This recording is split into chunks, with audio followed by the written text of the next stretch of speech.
평안하셨습니까? 송지호입니다. 사람의 가장 큰 욕망은 바로 인정받고 싶은 욕망이라고 합니다. 자신의 가치를 누군가로부터 인정받을 때 깊은 긍지와 살아갈 힘을 얻게 됩니다. 그러나 남들에게 인정받지 못할 때는 분노가 일어나고 수치심에 시달린다고 합니다. 그래서 사람들은 끊임없이 인정받기를 원하고 다양한 방법으로 노력합니다. 하지만 돌아오는 것은 공허함뿐입니다. 이렇게 사람에게 인정받는 것은 잠시의 즐거움을 줄 뿐이지만 여호와 하나님께 인정받는다면 그 기쁨은 영원할 것입니다. 근데 여러분, 우리는 이미 하나님께 인정받은 사람들입니다. 우리를 선택하셨고 사랑하는 딸과 아들로 삼아주셨습니다. 본문에서 재력가인 미가도 인정받기 위해서 헛된 노력을 하고 있습니다. 어떤 얘기인지 말씀 함께 보시겠습니다.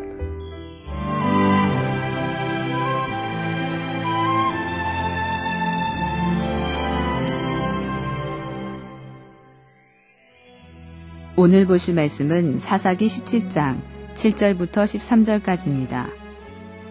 유다 가족에 속한 유다 베들레헴에 한 청년이 있었으니 그는 레위인으로서 거기서 거류하였더라.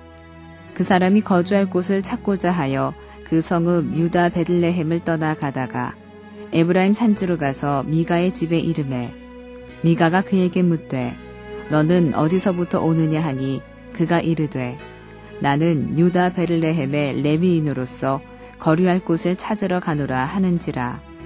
미가가 그에게 이르되 내가 나와 함께 거주하며 나를 위하여 아버지와 제사장이 되라.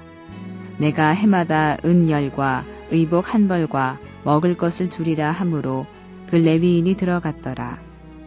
그 레위인이 그 사람과 함께 거주하기를 만족하게 생각했으니 이는 그 청년이 미가의 아들 중 하나같이 됨이라. 미가가 그 레위인을 거룩하게 구별하매 그 청년이 미가의 제사장이 되어 그 집에 있었더라. 이에 미가가 이르되 레위인이 내 제사장이 되었으니 이제 여호와께서 내게 복 주실 줄을 아노라 하니라. 어머니가 만들어준 신상, 그 신상을 모신 신당, 하나님의 임재를 상징하는 제사장에 오신 에봇, 집을 지켜주는 우상인 드라빔까지 모두 갖추게 된 미가는 아들을 제사장으로 삼아서 신당을 운영하고 있었습니다. 그러던 중 이리저리 떠돌던 레위인 소년을 만나자 펄쩍 뛰며 기뻐합니다. 제사장 직분을 위해서 구별된 진짜 레위인이 자신의 신당에 있어준다면 모든 구색을 갖출 수 있었기 때문입니다. 사실 그 소년은 모세의 손자 요나단이었습니다. 불행히도 할아버지 때의 신앙을 잃어버린 그는 의식주를 해결해주는 미가의 제안에 혹하여 그 집의 제사장이 되었습니다. 미가는 그를 아들처럼 환대했고 특별히 구별하여 거룩하게 했습니다. 하지만 이것은 실상 제사장을 높이는 것이 아니라 그런 제사장을 부리는 자기 자신을 높이기 위한 방편일 뿐이었습니다. 오늘날도 일부 사람들은 자신의 부와 권력을 바탕으로 개인적으로 부릴 제사장을 찾고 있고 또 일부 종교인들은 그들이 제공한 것들에 만족하며 개인 제사장 노릇을 하기도 합니다. 그러나 이처럼 소명의식 없이 물질에 뒤흔들리는 종교인은 목자가 아니라 사꾼이며 하나님의 종이 아니라 사람의 종일 뿐입니다. 우리의 모습은 어떻습니까? 미가의 모습이나 요나단과 같은 모습은 없는지 돌아봐야 하겠습니다. 13절을 보면 미가가 이렇듯 신당과 제사에 공을 들이는 이유를 알 수가 있습니다. 그는 율법에서 제사장의 지위를 부여한 레위인을 집안에 두면 자신의 집이 여호와의 전이 되고 여호와께서 자기에게 큰 복을 줄 수밖에 없을 것이라고 믿었던 것입니다.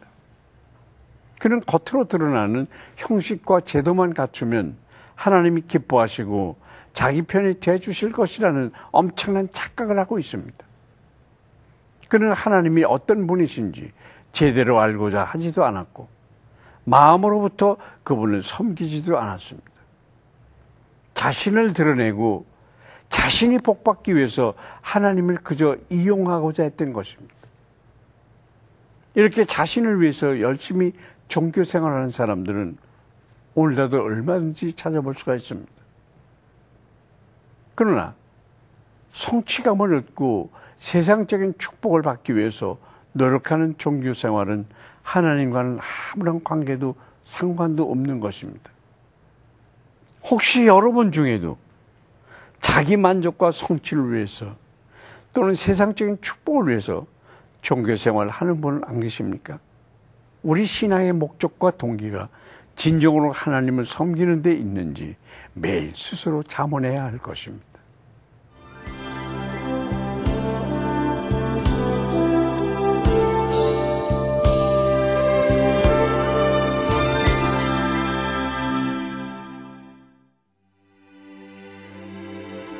전능하신 하나님 아버지, 오늘 미가의 얘기를 통해서 우리 자신의 모습을 되돌아봅니다. 하나님을 사랑한다고 하면서 마음속으로는 자신의 유익과 성공만을 추구하진 않았는지요. 마음의 중심을 보시는 하나님께서 이러한 모든 죄악을 깨우쳐 주시고 우리 마음을 순수하고 정결하게 해주시길 기도합니다. 이제 하나님께 대한 첫사랑을 회복하여 진심으로 하나님을 섬기는 우리 성도들이 되게 하여 주시옵소서. 예수님의 이름으로 기도드립니다. 아멘. 인도의 번잡한 뉴델리 거리를 지날 때 터번을 두른 사람이 있다면 절대 그들을 자극하는 말을 해서는 안 됩니다. 그들은 구자르 시크교도로 타고난 전사들이기 때문입니다. 구자르족은 1857년 폭동에 참여해 인도의 독립을 이끌었습니다. 그때 영국인들은 그들을 잔인한 종족이라고 불렀습니다. 아무도 구자르족이 어디 출신인지 모릅니다. 카자흐스탄 민족의 분파라고도 하고 수세기 전 인도를 침공했던 훈족의 한 분파라고도 합니다. 그런데 그들 중 크리스천은 단 한 명도 없습니다. 인도의 구자르족 가운데 신실한 일꾼을 세우셔서 그들을 말씀으로 훈련시키며 주님의 군사로 세울 수 있도록 기도합시다. 미국 샌프란시스코에 가면 세계적으로 유명한 금문교가 있습니다. 그 다리를 만든 레드우드란 사람은 엄청나게 큰 다리의 안전을 위해서 특별히 2000년 된 한 나무를 연구했다고 합니다. 그 나무에는 세 가지 특징이 있었는데요. 먼저 나무보다 뿌리가 더 깊이 뻗어 있다는 것입니다. 둘째는 다른 나무보다 잔뿌리가 많은데 이 잔뿌리가 어떤 상황에서도 수분을 충분히 공급해 준다는 것입니다. 마지막으로 또 중요한 것은 그 뿌리가 엄청나게 큰 바위를 칭칭 감고 있다는 것입니다. 그런 이유로 그 나무는 2000년이라는 긴 세월 동안 쓰러지지 않고 살아남은 것입니다. 여러분의 신앙은 어떻습니까? 겉으로 보이는 것만큼 하나님께 깊이 뿌리 내리고 있습니까? 말씀의 반석 위에 튼튼히 세워져 있습니까? 어떠한 시련이나 환난 속에서도 신앙의 기초가 탄탄한 사람은 결코 흔들림이 없는 것입니다. 오늘도 말씀을 통해서 여러분의 신앙이 더욱 성장하고 더욱 단단해지기를 바라면서 송교의 큐티동행 여기서 마치겠습니다. 감사합니다.